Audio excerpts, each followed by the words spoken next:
Hello! Hello. This is Melissa. And this is Kat. Welcome.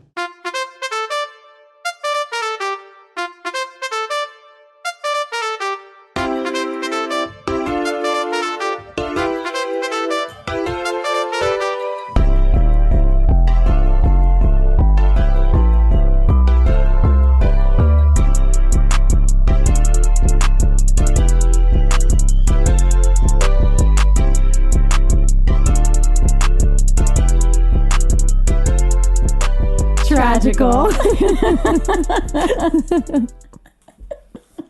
I got a new Keira Knightley You did. cactus. She's cute. I'll post photos. Are you going to rename her something else or just she's Keira Knightley Jr.? She's Keira_Knightley. Perfect. I love that. And when she dies, we'll figure it out. We also die. Our lives Oh are my tied. God, do not say that. I cannot keep it alive. I know, right? Do not have the fate of our lives be me keeping Keira Knightley alive. I already said it. It's out there in the world. God. Holy Don't kill shit. it. As I burn incense 1 centimeter away from it, I'm sure it loves that. I think so. Kira loves it. You know what? I'm really upset. I was totally going to look up fun facts and I completely forgot. That's okay because this is going to be the longest episode. I feel like this is the one though. Like I feel like it's such a weird movie. What could the fun facts be?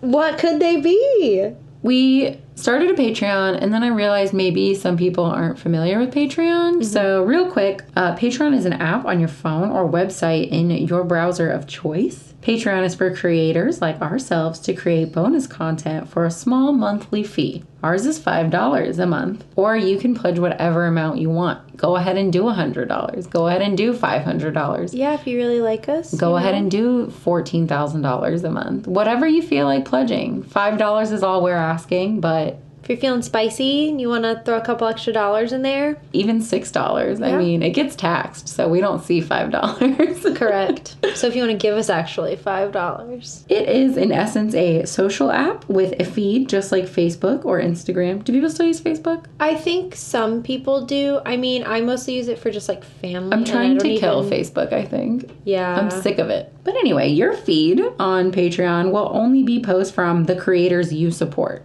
I'm sure other artists or podcasts or whatever you follow can make a Patreon as well. And then when you pledge X amount of money to them, you'll only see their content on your feed. We've been doing monthly videos, which are really funny. I edit them, and we are also going to be sending out merch boxes in summer. So you get a gift. So just think of your $5 a month as you paying a little bit at a time for your present. Yeah, and they're going to be really freaking cool. Yeah. We're really pumped about them. And we're also going to dedicate an episode to every one of our patrons with a movie of their choice. Yeah. So starting in 2021, I'm going to pick a movie, then we're going to do a Patreon, and then Kat's going to pick a movie, and then we're going to do a Patreon episode until we run out of patrons. Mm-hmm. You know, we love all of our listeners. This is just a way for you guys to give us a little extra support. Do not feel obligated. I just wanted to point out maybe to some people who maybe don't know what the fuck Patreon is, just to get you a little more familiar with it. I like our stuff. Honestly, the videos are freaking hilarious. They're pretty funny. So, I think yeah. they're worth $5 a month. I think they're worth more than, but a minimum $5 is wonderful. And then if we get enough patrons, we can both quit our jobs and do Tragical full time. And then you'll get more than 2 episodes a month, maybe? Yeah, maybe. Wouldn't that be great? You could listen to us even more. All right, I say we get into this movie because the movie itself is 1 hour and 45 minutes. So Yeah, it's pretty long. this week, We're here to tell you why Babes in Toyland. it's tragical. It is It's something. it is a stunning definition of what tragical really is. Yeah, so this movie is honestly, we were sitting on the couch was it Christmas? And we were watching it, and we had already been talking about doing a podcast. We had no idea what we wanted to do, and we were roasting the crap out of this movie. And my parents were laughing, my grandparents were laughing, and then Melissa looked up at me, she goes, "Why don't we just do this?" And I was like, "What do you mean?" She said, "Why don't we literally watch movies and then talk about them?" And I was like, That sounds great. Specifically Disney movies, though, Yeah. because let's be real, we have no business talking about anything else. Honestly. And there's so many Disney movies. Like, we'll never run out. You know what I mean? Anything on Disney Plus is fair game, also, I would just like to say. Yeah. Like Star Wars. We're totally going to do Star Wars someday. Oh, yeah, we'll get there. Don't worry. The new Mandalorian episode has already been ruined for me, and it came out less than 24 hours ago, so. Yeah, Baby Yoda died. No, he didn't. It's really sad. What's his name? Goku? No, Grogu. All right, let's dive destroy in. this bitch. It is both magical and it is also tragic. It is literally a shining image of what this podcast It truly is. wants to do. There's a lot. All right. So it starts with forced credits. Yeah, and they're in like a pamphlet. It's not really a book. I think it was supposed to be a book. Oh, well, it was made of like paper. Did it even have a cover? I don't think so. It was just the pages. I think it was supposed to be, maybe it was supposed to be like a playbill, kind of. Oh, maybe. I think so. Okay. I don't want to say pamphlet. I mean, it wasn't about like Jehovah's Witnesses or anything. Like, it wasn't about Jesus. Doesn't have to be Jesus to be a pamphlet. It wasn't about a sandals resort. I mean, it was. Goodbye. We'll call it a playbill. Okay. We get through the playbill. The forced credits. Yes. And we're at a blue curtain. A scary Goose. duck. It's a goose. I put duck because I was ignorant at the time. Pops its head out. What duck has a neck that long? And I literally looked at Kat and I was like, I'm already done. I don't want to watch this movie anymore. Oh, no. We were about, Oh. I don't know, 45 seconds in. Oh, Jesus. You're correct. It's a goose, not a duck. It's not the Aflac duck. It is, in fact, a goose. Sylvester J. Goose, to be exact. What a horrible name. Just not good, period. What does the J stand for? I need to know. Probably like John. Perfect. He announces Mother Goose. She comes out, and the goose is a ventriloquist. Okay, if you guys have ever been to Universal and seen the Macy's parade there, they have Shrek and Fiona's holding the baby, and it's literally that. It's a fake hand with the goose. You've never seen that? No, that sounds like an actual nightmare, though. The actual, obviously, like, Fiona, quote unquote, is holding the baby, and then her real hand is inside and moves the head around. I didn't know you've never seen this. That is nightmare fuel. That is unacceptable. It's their baby. That is horrifying. Oh, I didn't know you didn't know about that. Yeah, but that's what this is. There's a fake hand cupping the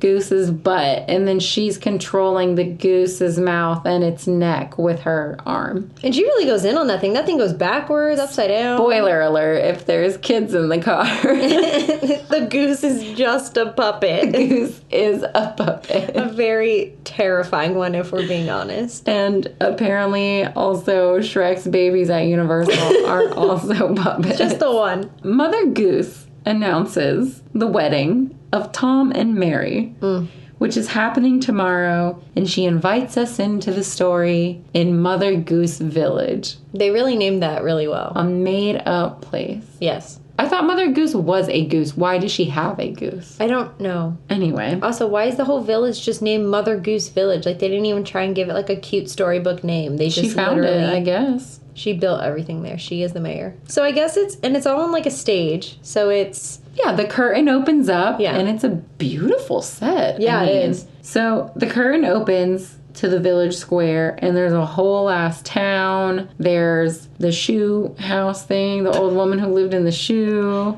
There are just a bunch of other cute little cottages. It's very Dutch. Yeah, there's, like, a windmill and some tulips. Yeah, and maybe stuff. Bavarian kind Yeah, of, ooh, I you like know. that. Everyone is singing and dancing. There's like a shit ton of people in this village. Am I wrong? Yeah, for like the 4 buildings they show, there's a lot of people in this village. And then the first storybook character we meet is Bo Peep. And she's dragging her Kool-Aid sheep. I literally wrote dragging too. How much did those sheep not want to be there? No, she literally, there's, I think like the pink one especially, literally was not moving, and she was straight up dragging it. Like its knees were locked. Do sheep have knees? Yeah. Okay, so the knees were locked and he was not moving, and she was dragging him along with his little leash. They were cute, though. They were pastel colored. They were definitely colored with, like, Kool-Aid or something. They absolutely did not want to be there. No, not at all. I don't know how many times they recorded this scene, but they were fucking done. Yeah. And then next is Jack and Jill are there. Little Boy Blue. They do a whole dance number. There's, like, this weird middle-aged man who's Jack Be Nimble, which I found quite horrifying. Everyone else is children of all the storybook characters they're introducing. And then Jack Be Nimble is literally, like, a 50-year-old man wearing the creepiest child wig. You know those, like, little, like, old school, like, Victorian children's sailor outfits? That's essentially what this man was wearing. And it wasn't good, yeah. No. And he kept jumping over a flame until his coattails and little wee-wee caught on fire. Yeah, thank God he caught on fire. I was done with him. Yeah, I was really I was like, good, get out of this dance number. Yes. And then there's, like, a whole bunch of people dancing around. They're all wearing really cute cottagecore dresses. Right? I really liked all their outfits. The next character is Simple Simon, and he has a bunch of pie. Who is Simple Simon? He was pretty cool, though. I mean, he had a lot of pie, and he was, like, holding them all on his head, and he was balancing them all on his head. And then he gets tripped by this little asshole who's eating a banana. This little kid eating a banana, and he throws the banana peel on the floor, and Simple Simon falls on it and drops all of his pies. Well, he catches all the pies on his foot, and then one pie falls on this little asshole child. I was pretty impressed, though, for 1960 or whatever. When did this come out? 1961. The pie thing really got me. I was like, dang, that's magic. How's he doing that? Yeah, it's pretty cool. And this next part. We were really trying to figure out what was happening. By the way, we're 45 minutes into a dance number right now. But this is the longest movie of all time. There is a song about drinking lemonade. There's literally ballerinas in lemonade outfits, like specifically lemonade outfits. Which are A1. They're really cute. Top-notch, cutest outfits. But there's like a whole dance number dedicated to lemonade. Is that like a Dutch thing? What are we missing? Somewhere between Bo Peep and then Simple Simon, like something switched over. And we went from nursery rhymes to pie and lemonade. And I'm confused. Like, we're Dutch. I guess I don't really know much about Dutch culture, to be honest. Do they have like a lemonade thing? Big fans of lemonade, apparently. They have a whole fucking musical number about it. They be liking the lemonade. They literally, at one point, all have lemonade glasses, and they're just walking around with them, drinking lemonade. And this is when they introduce the two main characters of the movie. Tom and Mary. Who are getting married. Uh-huh. But I'm sorry to inform Miss Mary that Tom is definitely a gay man. I don't like to, tell people what they are, but... No, he's gay. He did have his little hipster booties on them. Maybe he's just a hipster. No. And Mary has a mullet. Oh my god, she has the coolest fucking mullet. I love her hair. It is beautiful. It's so cool. She just has floofy bangs and then, just like a nice mullet. And then there's more lemonade. They sing for 15 more minutes about lemonade. Yeah, I'm not trying to be dramatic. No, when we say these musical numbers are 20 minutes long each, like that's why this movie is almost 2 hours, is because there's 900 musical numbers and each of them are at least 45 minutes long. But yeah, they end this song with toasting them. And every single person in this frickin' village is holding a glass of lemonade. Where they got it, who knows? But they're toasting to Mary and Tom with their lemonade. It was a lot of lemonade. It was so much lemonade. So we pan out of the Dutch-looking village and we pan up the hill to a scary mansion. It literally, picture a Scooby-Doo cartoon scary mansion. And in this scary mansion, a creepy old man. Oh, he's not old. No, he's like middle-aged. Yeah. He is wearing all black. He's kind of He literally looks like bowler hat guy. Yeah, bowler hat guy. With a skinny face. Or if you've ever seen, what's the racing show? It was all the Hanna-Barbera racers. It was called Wacky Races. Dick Dastardly. Oh, he does look like him. What is he from? Look up Dick Dastardly. I'm afraid of what would He come was up. just in a bunch of Hanna-Barbera stuff. He is staring out the window at Tom and Mary's pre-wedding day celebration. Mm-hmm. And he's extremely jealous. this man, Barnaby, he also breaks the fourth wall and is talking to the camera about how he wants to break them up because he wants Mary's money. And so he's going to steal Mary for her money. Yeah. And then his muscle comes in. I don't know if I'd call them muscle, to be honest. Gonzago and Rodrigo. Gonzago is a large man with a tiny pink jacket on. He's an absolute star. We stand Gonzago. And Rodrigo doesn't talk. Best part of the movie. Yeah, Rodrigo, good job. And his clothes are oversized and barely fit him. Mm-hmm. Maybe they switched. He is completely drowning in his outfit. And then Barnaby, I'm going to have to say it like that every time. I'm so sorry. Yeah, I'm sorry, guys. She is going to say it like that Barnaby. every time. It's unfortunate. He gives Gonzago and Rodrigo a list. Mm-hmm. You ready for this list? Oh, did you write it down? Because I didn't. Kidnap Tom. Mm-hmm. Throw him in the sea. Mm-hmm. Steal the sheep. Mm-hmm. Apparently, all of Miss Mary's money comes from the sheep. Yeah. Like, how much can 7 sheep make you? I'm sorry, but... She had like 3. 7 even pushing it. And then Barnaby tries to offer Gonzago and Rodrigo a single coin to complete all of these tasks. I don't know what coin. Maybe it's a tuppence. He offers them a tuppence. By the way, this is also a musical number, but I just...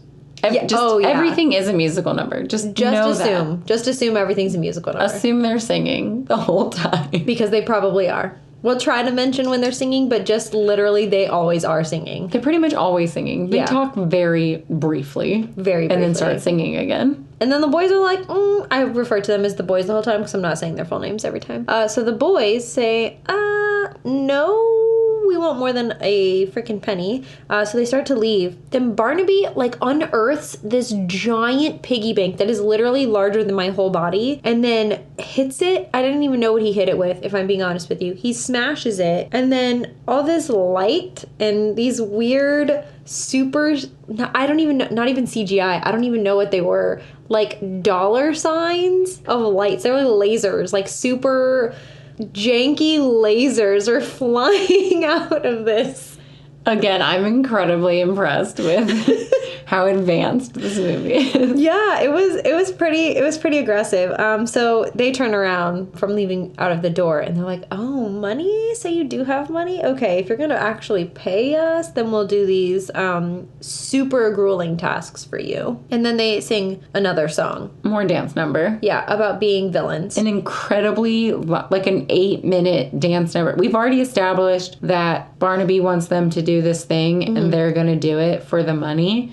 But they go on for 8 more minutes about it. Right. In song. Yeah. Mm-hmm. We got it. But okay. No, but they have to sing about it. The dance moves and the songs, they don't fit. They don't fit the movie. That's why this movie, you have to watch this movie. Please take 2 hours out of your day to watch this movie. It is so worth it. It is I promise you it's worth it. It absolutely is. We're at Mary Quite Contrary's abode. Yeah, so that's her nursery rhyme, is she's Mary Quite Contrary. And Tom is kissing her goodnight. They're getting married tomorrow. Things are great. Tom's leaving. And the boys, Rodrigo and Gonzago, they are going to hit Tom over the head with a really big mallet. Yeah, they're going to freaking concuss the man. Again, this is a dance number. For some reason, talking about hitting Tom on the head with a mallet turns into a mini dance number. Rodrigo, the man with the oversized clothing, his leg gets short. How and when did his leg get short? I don't know, but he walks with one leg obviously longer. So he goes down each time he steps on his, I think it's his right foot, and then he goes back up and then down and then up and then down, and then he walks over a rock, and so obviously because the rock is higher up, he doesn't go down, but he stays even. And Melissa and I were shook. How did he do this? How did he do this? It was actual beautiful magic. It was magic. That scene, I was like, well, did you see that he went over the rock? And he was fine because his leg is short. And then Gonzago takes the mallet. Yeah. And hits his other foot. And it's short like the other one, so he's fine. So now he's fine. Do you think he went to the director and was like, I can do this thing with make it look like my one of my legs looks short? Let's put it in. And the director was like, yeah, I like that. and they put it in the movie. Probably exactly Because this movie happened. makes no effing sense. I just see the director like watching him and being like, we're gonna fit that in some way. We're gonna make it happen. I think that's exactly what happened. Rodrigo and Gonzago, they are waiting behind the wall at Mary's house. Mary and Tom are singing to each other. Again, tons of singing. Super boring love song, blah, blah, blah. There's a bunch of nosy ass kids sticking their heads out the window of Mary's house watching them. Mary, for some reason, is watching 6 kids? I don't think she's watching them. She's like the sole caretaker of them. But why? They don't have parents. What It's about the literally- shoe lady? What about the shoe lady? So it's Bo Peep. Who else is it? It's Bo Peep. There's twins. There's 2 random girl twins. There's... Little Boy Blue. What? He there too? Yeah. I didn't notice And then him. the kid in red who trips. He's Symbol like Tommy Simon. or Bobby or Billy or... Willie. We Willie. find way later he's Willie. Why is she watching all these kids? I think she's like a like an orphanage. The lady in the shoe is down the street. Aren't those her kids though? The lady in the shoe, those are all her kids. Oh, she popped them out. I think so, right? How does it go? I forgot them all. I'm not 7 anymore. Yeah, I'm pretty sure the woman in the shoe, those are her kids. I think Mary, quite contrary, for some reason runs an orphanage and she's watching these 5 children. So yeah, it's Bo Peep, the 2 random girl twins who don't have a name, Little Boy Blue, and then little asshole in red who we later find out. Literally, they don't say this kid's name until the last 20 minutes of the movie and it's Willie. That's okay. The twins never get names. Yeah. Yeah, It's just like, why is she watching all the fucking kids? That's what she does.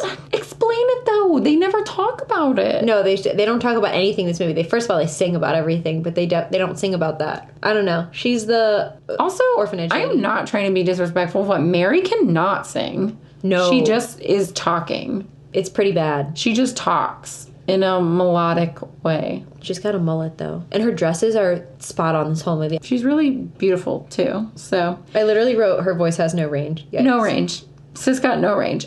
So Tom walks away. He's all in love and crap. He's excited. He's getting married tomorrow to Mary. Married to Mary. And her 80 kids. Yeah, he's going to be a father of 400 children. And Gonzago and Rodrigo, really Rodrigo, he's the muscle, which doesn't make sense because he's a smaller one. But anyway, he boops Tom over the fence. Yeah. And Tom goes into the grass. From like it's like just above his knees and down is just literally in the ground. He's like in a hole in the ground and he's just standing there. Like he's obviously knocked out, but his eyes are open and he's just not moving and it's a little concerning. This is one part of this movie where they simply could have bopped him on the head and we could have gotten on with our day, but they were like, no, we got to do a hole in the floor and Tom's got to fall 3 feet into the hole in the floor. And yeah, they tried to like do effects in this movie, but they're not sometimes really effects. they killed it. The money signs, That was pretty pretty- bad. that The was short pretty good. leg thing with the rock, I did like that a lot. So the next scene, we see Rodrigo and Gonzago. So Tom is like in a knapsack in a wheelbarrow and they are wheelbarrowing him along. And it just looks like a sack of maybe like 10 potatoes that's in this bag. Like it doesn't look like there's a full ass grown man. No, And Tom is in there. no,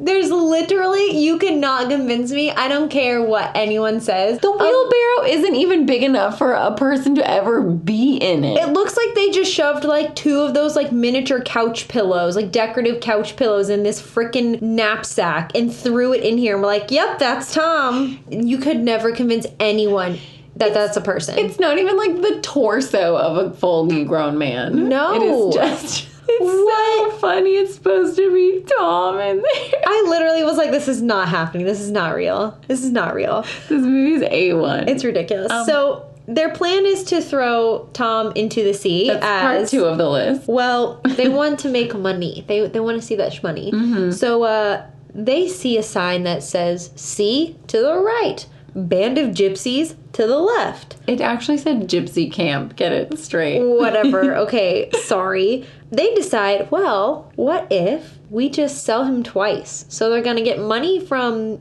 kidnapping him and then throwing him into the sea. But if they don't actually throw him into the sea and give him to this gypsy camp, and they can sell him to make some extra cash from the gypsies. My thing is, like, why are gypsies buying people? I'm not sure about what gypsies were up to, but... No, I'm sure. You know those Dutch gypsies that were buying up humans. You know the story. The Dutch gypsies. Goodbye. Maybe I'm missing something. But... Yeah, no, I don't know. So, yeah, they decide to sell Tom, who is 15 potatoes in a tiny wheelbarrow, to the gypsy camp. So we're back at Mother Goose Village. Barnaby is at Mary's, and Mother Goose is there as well. Yeah, they're getting ready for the wedding. Mary's fixing up the last little things on her wedding dress, and she's doing her hair and getting all ready. And Barnaby just has to freaking ruin the mood, man. Barnaby is just there, being a creepy old man and being like, marry me. And it's just unnecessary. Yeah.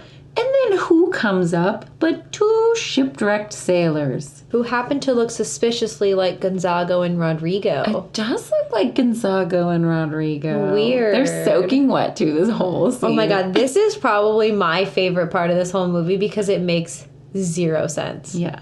They tell Mary that Tom is dead. Yeah, they were sailing and saw him sink. His boat sank. They have his hat, and there's a note in his hat, and it says he's poor, and he wants Mary to marry Barnaby instead, and that's why he was sailing away. Very specific, this note Right? is. What the heck? Who is believing this? Mary does, by the way, because she's a moron. Right. She doesn't even cry. She screams at the top of her lungs, which Mary is going to do multiple times in this movie. And then she runs into the house. But also, can I just talk about how when they're telling her how it happened, that Tom sunk, they're singing, of course. Oh, yeah. No, and I just said it in 14 seconds like a normal person, but they went ahead and took 15 minutes to say that Tom sank. And obviously they were shipwrecked sailors, so they were soaking wet. But as they were singing, they were in this weird hole in the ground that just kept getting weirdly deeper and filled with more water. And I was really trying to figure out why there was just a hole in the ground underneath them, filling with water. It 100% made no sense. It was honestly my favorite part of the whole movie. Do you think it's because they were like dripping, so they were making a puddle? Right, yes. Okay, and but I think they had the entire ocean on them then. That doesn't make any sense. I think that's the joke, is that they were dripping a lot of water,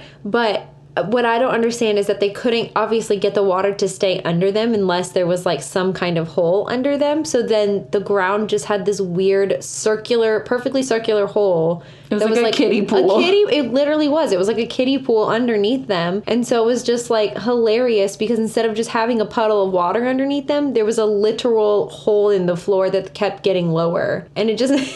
It made no sense.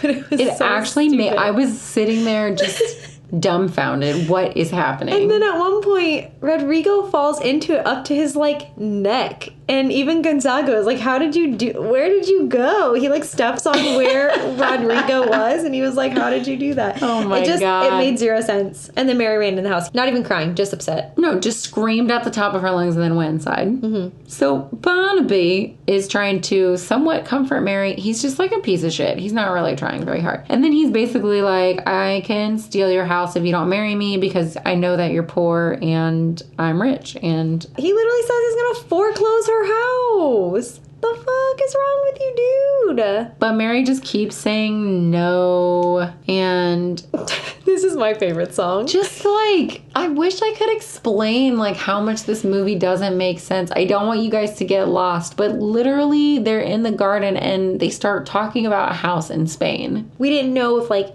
his mansion that he lives in is in Spain, or if he's gonna buy her house in Spain, or if he owns a house. We didn't know where this house in Spain was coming from. They're just singing about a house in Spain. And then she just keeps saying no to his advances, and then he has a freaking weird dance solo. Kind of. A stone bench keeps moving in and out of the way, and then there's a fountain, and he's walking on the fountain and dancing with the fountain. Like the water is spraying up with him dancing. And then, okay, so he has a weird dance solo for 10 minutes, and then there's another 5 minutes of him going back and forth, arguing almost with the fountain. Yeah, with no words. With no words. They're just dance moves. Dancing. He's having a dance battle with the fountain. And Mary is just sitting there. It's Step Up with Barnaby and the fountain. What are we watching? I don't know. I literally could not believe that this was recorded and somebody thought it was good and it was put out into the world. Literally, Mary's just sitting there crying while this man has a full-on dance solo. Weird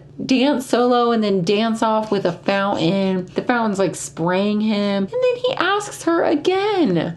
They've stopped talking about Spain at this point. Yeah, randomly, Spain no longer exists. I don't know what the Spain thing was about. I don't know. Is Spain close to Netherlands? Yeah. I mean, it's all over there on the other side. I'm so ignorant. I'm so sorry. I had a Florida education. Just an American education, but Florida especially is bad. She keeps saying no, and I'm sorry, Barnaby, but no means no, bro. Like, she said no probably 485 times. Mm-hmm. And then Mary says, besides, I have my sheep, so, like, my sheep are all my money. Don't worry about it. And this is where part 3 of Barnaby's masterful plan comes in. Yeah, so... Steal the sheep. Yeah, Bo Peep comes running up ironically right then and says that the sheep are missing. And how does she tell her, though, Kat? In song. Of course. And the whole freaking town shows up, of course. And so they're all telling her, no, like, your sheep are going to be fine. And she's like, no, they're freaking missing. And they're like, no, they're fine. Uh-huh. And Bo Peep is like, no, they're missing. Then some random kid comes up. I don't remember who it was. Bobby. Willie. No, Bobby. I wrote it down. Who's Bobby? Fucking Bobby, Cat. You know Bobby. Who's Bobby?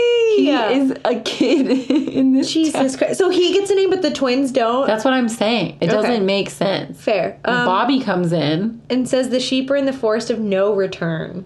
And the whole town gives up. They said, oh, the forest of no return. And they all just go home. They were going to help her look for the sheep, and then they were like, the forest of no return? It took Bobby 4 seconds to disperse the whole town. God, he needs to show up more often and stop all these damn songs. For real. He could have interrupted the dance number with the fountain. Yeah, so the whole entire world gives up on Mary and the sheep. And why is Bo Peep watching the sheep? She's the child. She should be... I'm sure they all have chores, and that's hers. What does little boy Blue do? Freaking... sleep in the haystack. Oh, my Jesus. That's his... whole thing makes no sense. No, it doesn't. Mary puts her 5 kids to bed, and... she's in her 3rd outfit of the day, by the way. No. Mary has 185 outfits. They're all really cute. All fabulous. Super cute. All fabulous. And this is my favorite song. Mine too. Maybe of all time. Maybe this is, like, the best song that has ever been recorded ever in recorded history. This is the best song I've ever heard in my entire life. Honestly, this song is me. Is it not? It is you. This song is majestic and lovely, and honestly, the visual that goes with it is pretty glorious, too. Mary has put her 5 freaking children to bed, and she starts to sing a little song about money. She is worrying about her chairs being repoed, and she starts looking through all the bills, and she decides that she can't do the sum. Yeah. She's trying to figure out how much eggs and milk cost, and now that they don't have the sheep... and she can't do the sum. She can't do the sum. Then there's 5 of her. I decided that those are her last 4 brain cells. I was dying. It's like she goes into a weird black room, and then 4 of her come out of her, and they're all different colors. Yeah, and they're all singing with her. How they can't do the sum. They can't do the sum, Cat. She literally calls herself dumb and depressed at one point. Because she can't do the sum. This is literally me in college, and this is why I dropped out. She's looking at her bills, and she can't do the sum. I was dumb and depressed and couldn't do the sum either. She should sell some of her freaking dresses. She has 900 dresses. That's true. She can also sell some of those children. Maybe honestly, adopt some of them out. Adoption isn't cheap. You know, give them to a shoe lady. I don't think she needs more children. This is when she decides, though. By the way, this is another solid 15-minute musical number, I feel like. Way too long of her literally just saying, I can't do the sum. She does, like, weird handstands at one point. God, yeah. And it's her and her last 4 brain cells arguing about doing the sum. And she decides at the end she's just going to go marry Barnaby because she's poor. She did not even try to mourn Tom or anything. She screamed because Tom was dead. She told Barnaby she didn't want to marry him 45 times in the garden while he danced by himself and then with a fountain. She put the kids to bed. She looked at her bills and could not do the sum. And then she decides, well, fuck it, I'm going to marry Barnaby. I just, like, how much money could she be making off of these damn 3 pastel-colored sheep? Like, apparently what are they? A ton. What are they giving her? We got to get into the sheep business. She needs to get into the lemonade business. Clearly, that's where it's at. Yeah, those girls were stunners. The kids are listening to the whole Do the Sum song for 45 years. And they decide they're going to go find the sheep in the forest of no return. barn. They said, let's go find a sheep, whatever. Solid plan. We're kids. Let's go do stuff. Well, they don't want Mary to marry Barnaby. God, I hate saying that. Mary. Yeah, it's annoying. It's kind of like, again, this movie makes absolutely no sense. It's like 3 or 4 in the morning. Roughly. I don't know. After Mary went to go tell Barnaby she's going to marry him. Yeah, it's either very late or very early. I think it's very early. I think it's like the sun is coming up. And Barnaby wakes the whole town up to announce their engagement. By the way, Mary is screaming and crying. So Barnaby announces their engagement, and he gets the whole town a present to celebrate. Yeah, he hired a band of gypsies. Wow, amazing. Where did he get these gypsies? Oh my God, crazy. What? And the boys are a little panicked because, weird, they sold Tom to a band of gypsies not too long ago. Seeming like that was a bad idea now, wasn't it, boys? Yeah. And then there's another really, really long musical and dance number with these gypsies. These people could actually dance though, so it was really good. It was pretty I cool. liked it. There was like fire and flips and... They did the thing where you jump really high in the air and you switch your feet back and forth really like fast. the really, like, what is it, like the Russian, like, dance, right? I don't know, but Russian. it was very good. It's pretty cool. There's a guy that does a coffee grinder, which I used to be able to do a really long time ago. They do the squat kick thing. Yeah, like, that's what I was talking about. Squat kick, the Russian squat thing. kick, squat kick. You know Like, it. Rasputin from... no one knows what that is. Just Dance. It's blowing up on TikTok, so yes, people do know the Rasputin dance from...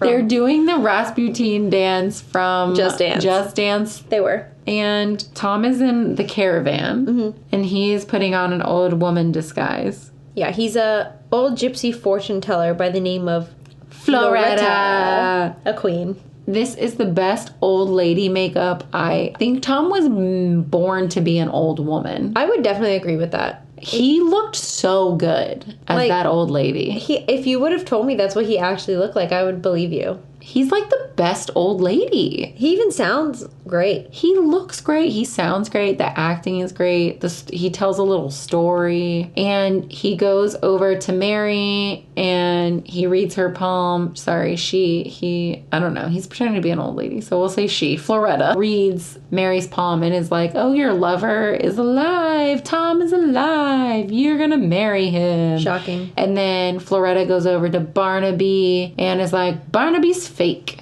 basically. He's a bad man. Again, this is a 43-minute dance number. Correct. And then Floretta exposes herself as none other than Mary's lost love, Tom. It's Tomothy. And Barnaby, he big mad at his henchmen, Rodrigo and Gonzago. Yeah, he starts chasing them. He's not very happy. So Mary and Tom are like all together and cute. And Mary and Tom return to Mary's harem and find a note from the kids on the door that they've gone to the Forest of No Return. And they run to go find the kids. It's probably like 5:30 a.m. at this point. Right. I'm kidding. It's early. So then they go to the kids. And cut scene to the children's. They're in the restricted section of the forest. Like, as this they should be. The frickin' Hogwarts library. There's like literally signs that say restricted section. Like, what does that even mean? And then there's these horrifying trees. I loved them. They used to be in one of the parades at Magic Kingdom. I don't remember if it was the Halloween or the Christmas parade. I think it was the Halloween parade. Probably Christmas, because they also had the toy soldiers. But they're scary. I'm pretty sure they were in the Halloween parade. I don't remember them being in the Halloween parade. I think it must have been the Christmas parade. Maybe it was. They were in one of the parades, and they were scary. And they just are like people like walking around as trees. So the children are all surrounded by the trees, and the trees start singing this really weird song about kidnapping them and how they are now their like prisoners essentially. So Tom and Mary show up in the middle of the trees' little musical number, and they just start talking to the children. The kids are all like, oh my god, the trees kidnapped us, we can't go home. And Tom and Mary are like, y'all are on crack. Well, because the trees at this point have just turned around. Right. so you can't even see their faces. And Tom and Mary just don't believe the kids. So they're like, okay, well, now it's too late for us to go back, so we're just gonna sleep in the forest. And they find this stump. It's like a giant tree stump, and they all just lay down on it. It's literally bright out. Go home, Tom and Mary. Honestly, ridiculous. This is dangerous for these children to be out in the frickin' forest. So they just decide to sleep on the forest floor. Rodrigo and Gonzago and Barnaby are watching them sleep. Yeah, they like followed them and they're hiding behind the trees. Just gonna watch them sleep. It's fine. They're not weird at all. No, not at all. So they all fall asleep, and I don't even know what time it is at this point. No idea. Time does not make sense in Mother Goose Village. No. The trees randomly wake them all up. I think when the sun comes up, the trees come alive. So really, if you wanted to go into the forest, you would just have to go at night because the trees are sleeping at night and then wake up in the morning. That's a fair assumption. I think that's what happened. They just were bad at showing it because this movie sucks. Yeah, that's fair. Okay, yeah, no, that makes sense. So then the trees wake Tom and Mary and all the kids up, and they say, you guys are our prisoners, and we're taking you to the toy maker because this is Toyland property. And the kids are lit. Yeah, they're pumped. They're like, oh my gosh, Toyland! We want to go to Toyland! This is the best! Barnaby and the boys are still following them. The trees are taking them to Toyland, and the trees are basically saying, things along the line of, have fun dying, these are your last days on Earth, you're a slave now, you're gonna perish. Right. And the kids are like, yay, and Tom and Mary are just like, do. Yeah. Also, this song is probably the most popular one from this movie, like the most known one. It's literally just Toyland, which is in the Christmas parade. That is because the toy soldiers march. Correct. I do know that. Yes. At this point, heading to Toyland, we are at least an hour into this movie. I would say probably more than. There's still a lot that's going to happen, but we are over the halfway mark. Well over, yeah. And they're just now walking to Toyland. And this movie is called Babes in Toyland, by the way. Also not sure who the babes are. The children, maybe? But they're not even, they have nothing to do with this movie, right. Almost. The children are just kind of, there. I don't know. The movie's about Tom and Mary, so why is it called Babes in Toyland? Maybe Tom is the babe. If anyone's the babe, it's freaking Mary. Mary's mullet. It's just her mullet. Just her mullet. It's her and her mullet. Those are the babes. I don't know. It doesn't make any sense. Yeah, it's literally well over halfway, and they're just referencing Toyland. That's what I'm saying. How does that make any sense? It does not. They get to Toyland. The trees are like, okay, have fun dying. It's been really nice to meet you. Enjoy your last days on Earth. And they get to the Toyland gate. Yeah, it's like door. It's like a giant castle. Yeah, like a toy castle. It's not really a land. It's just one building. Nope, it's not a land at all. No. And it's apparently closed. So what do you do when something's closed? You go peep through a window and see what you can see, right? A very dirty window that they all have to clean off. They are looking into the window. So then a man walks in. It's the guy who does the Mad Hatter's voice in Alice in Wonderland, the cartoon version. He's also the floats to the ceiling laughing guy in I Mary love to Poppins. laugh. I like him. That guy. We don't need to say his name. You've got it. You see his face in your head. I know you do. But he's the toy maker. He looks like Benjamin Franklin. Wow, he kind of does. I'm sorry. No, I'm never going to unsee that. So then the toy maker's apprentice also walks in. Grumio.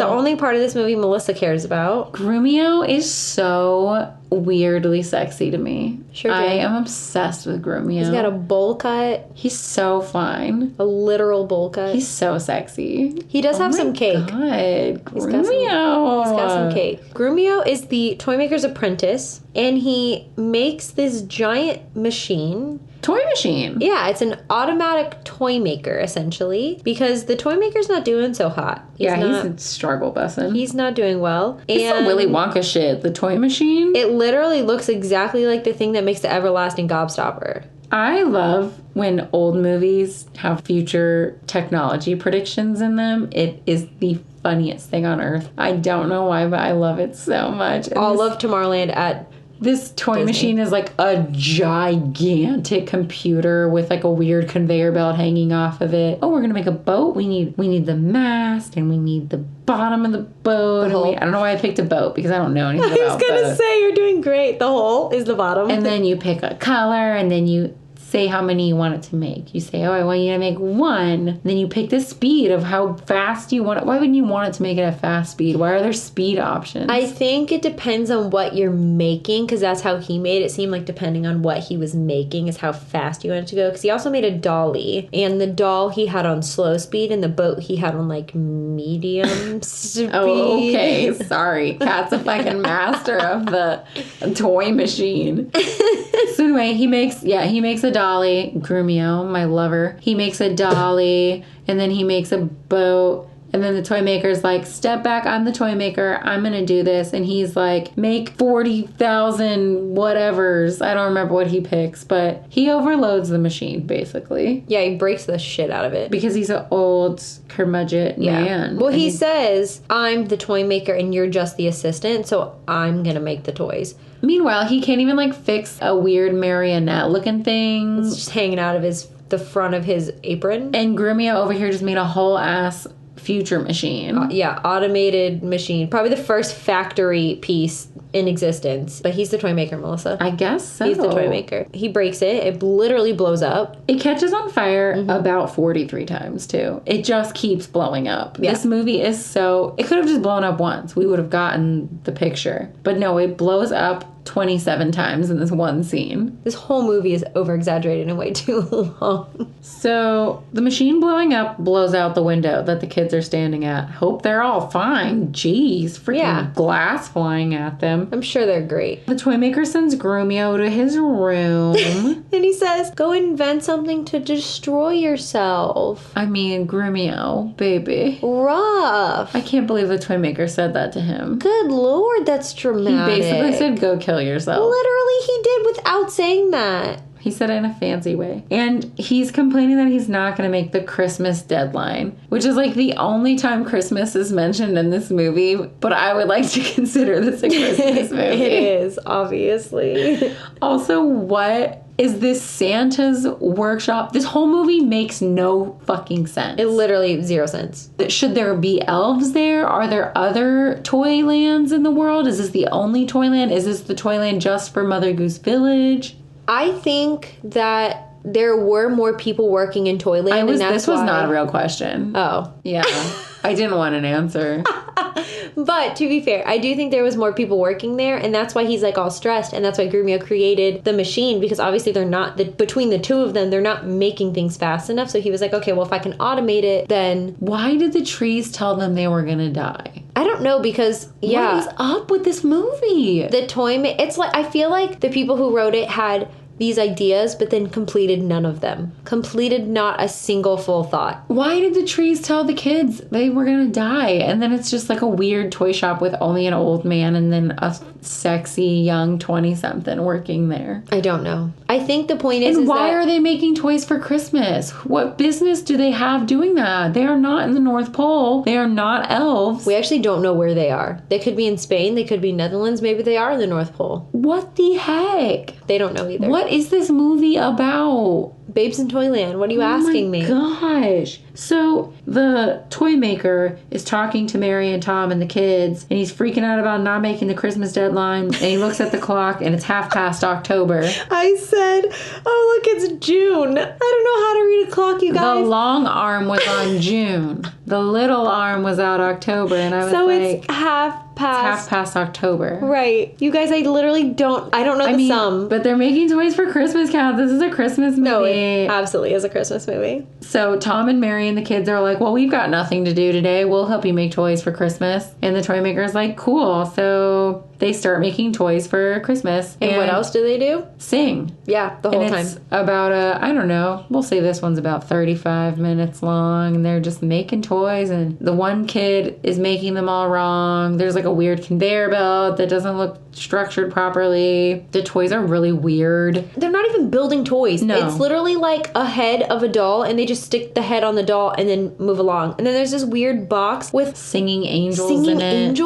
And then there's, I don't know, they're not real toys. Some of them look like normal, like a toy boat. And then some of them are weird, like that weird gospel window with angels in front of it. I'm like, this is not a toy. And it was huge. That one was huge. It didn't make any sense. It looked like it was made of like paper mache. I Yeah, it made zero sense. It didn't make... None of this movie makes any sense. They do build these super adorable toy soldiers who are my personal favorite in the Christmas parade. The toy maker decides it's time for bed. The kids wash up and apparently they have supper. They just like accept that they live there now. They just live in Toyland now. And they're gonna make toys. Just Bo Peep said, sheep life isn't for me. Isn't Tom and Mary supposed to get married today? Also, can we talk about they just completely gave up on the sheep? Yeah. The trees probably ate the sheep. They're gone. Wait, I forgot about the sheep.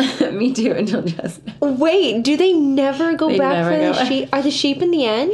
I don't know. I need to watch it again. At least the last 10 minutes so I can see if the sheep are in it. So Barnaby and Gonzago and Rodrigo, maybe they're from Spain. They have Spanish names. Maybe that's where the weird Spain thing came. I can't talk about Spain anymore. I'm sorry. I don't know why I brought it up. So Barnaby and Rodrigo and Gonzago sneak to the castle and they peep in at Mary, who's making a doll. And then this song here, again, we just take a weird, sharp left turn into Tom singing about how Mary is like his doll. He literally singing about how she's his doll. And he can do whatever he wants with her and he can tell her what to do and make her do things. He literally at one point like moves her arms like a Barbie doll where they're just like bent and like she her is hands don't move. Mary is into it. Yeah, he like ties a ribbon on her. They and do some stuff. fun like little like role playing. Literally. I liked it. I was like, oh, Tom and Mary, okay, I get it. It was a lot. And Barnaby and the boys are just watching this. Getting boners at the window probably. God, there's a lot going on. So then Grumio, my one true love, has run into the room with a new invention. Oh my goodness, what could it be? It is a shrinking ray that makes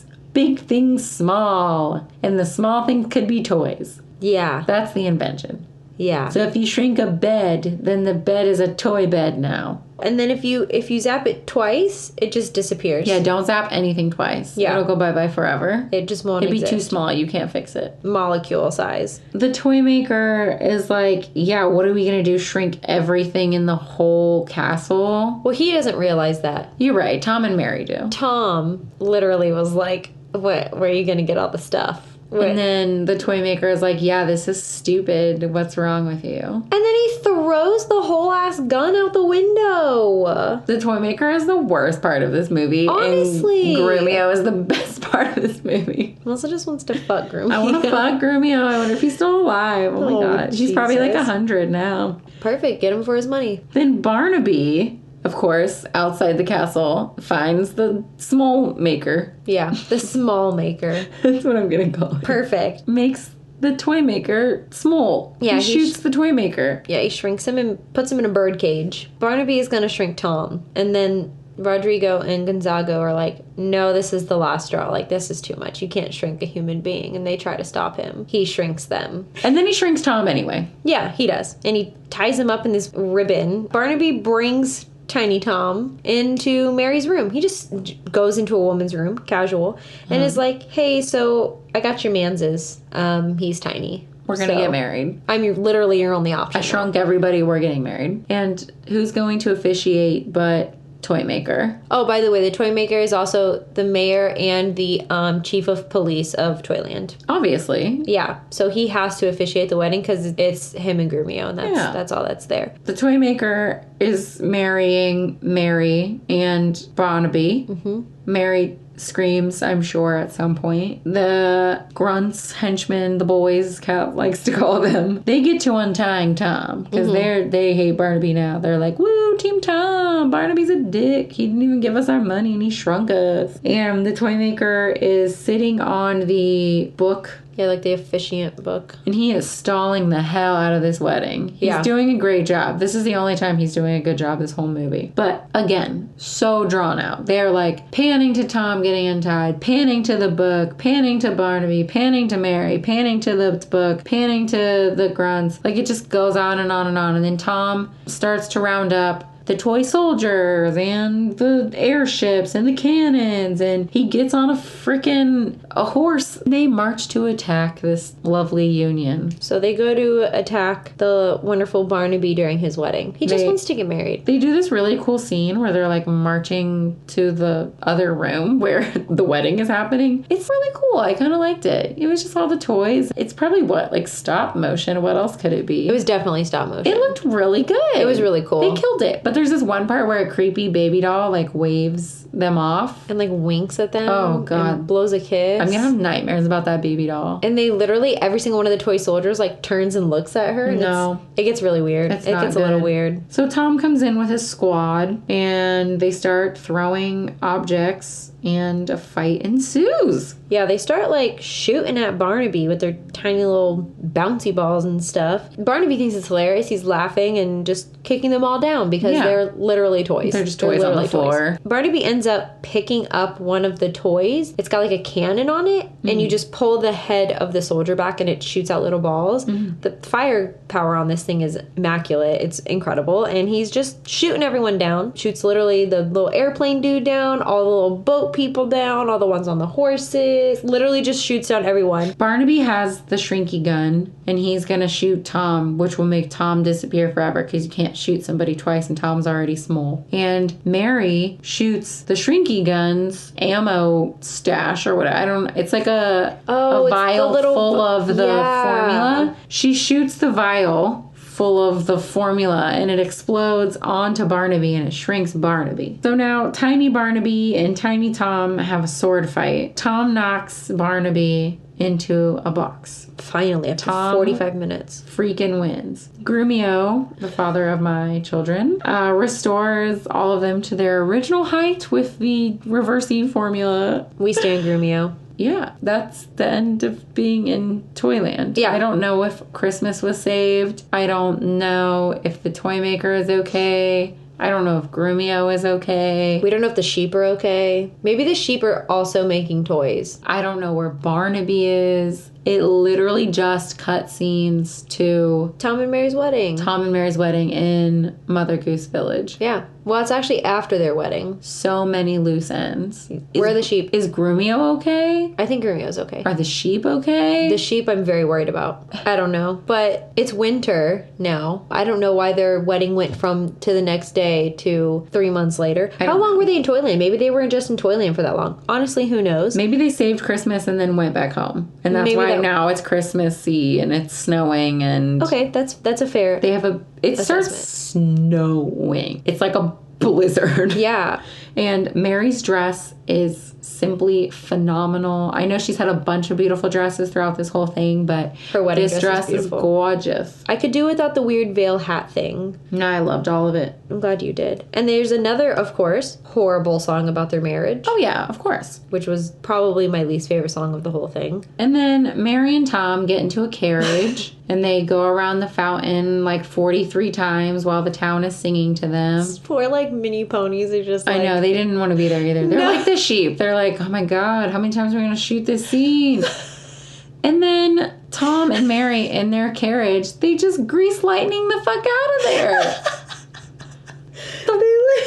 The carriage just takes off into space, and that's the end of the movie. In the middle of this blizzard. That was it. It gets better every time I watch it, I think. I love it. Well, because you didn't see the full thing the first time we watched it. I literally realized when we were watching this that I had started watching when they were already in Toyland. So the first time I watched this movie, I only watched the last 45 minutes. Want me to go first? Go for it. Babes in Toyland. It is so bad that it is good. It's way too long, first of all. You know I don't like long movies. Yeah. I'm truly in love with Grumio. I love that nothing is explained and nothing makes any sense. I love the weird songs. I'm going to give it an 8 out of 10. Oh my God. I love this movie. So I'll watch this movie any day. I really do love this movie. It's so stupid that I love it. I'm going to go ahead and throw it under Curse of the Black Pearl. I like Curse of the Black Pearl a little bit more. And above Peter Pan. I'd absolutely watch this over Peter Pan. That's so fair. it is my number 11 now. Babes in Toyland. I love you, Grumio. Call me. You're probably dead. Mine is not that. I gave mine a 6 out of 10. Not because I don't like it. I do enjoy it. I could literally do without half of the musical numbers. It did gain a full point just for the Some song, because I could listen to that on repeat. So I gave it a 6 out of 10. Put it underneath Dumbo, because I would definitely rather watch Dumbo, but well above Frankenweenie. It's my 24. You ready for your hints? Yeah.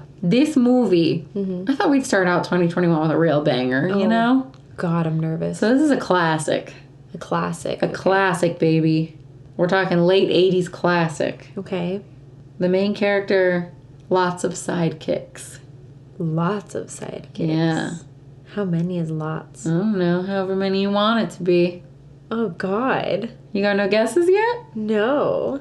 Late 80s, a Disney classic, lots of sidekicks. I'm the worst at guessing, and you know this. I think this is going to give it away, though. Knowing me, probably not. This movie is known for having a pretty questionable movie poster. Is it going to be Little Mermaid? Yes. Yeah. Cat's My favorite. And I guess you'll find out in 2 weeks. She hates this movie. I'm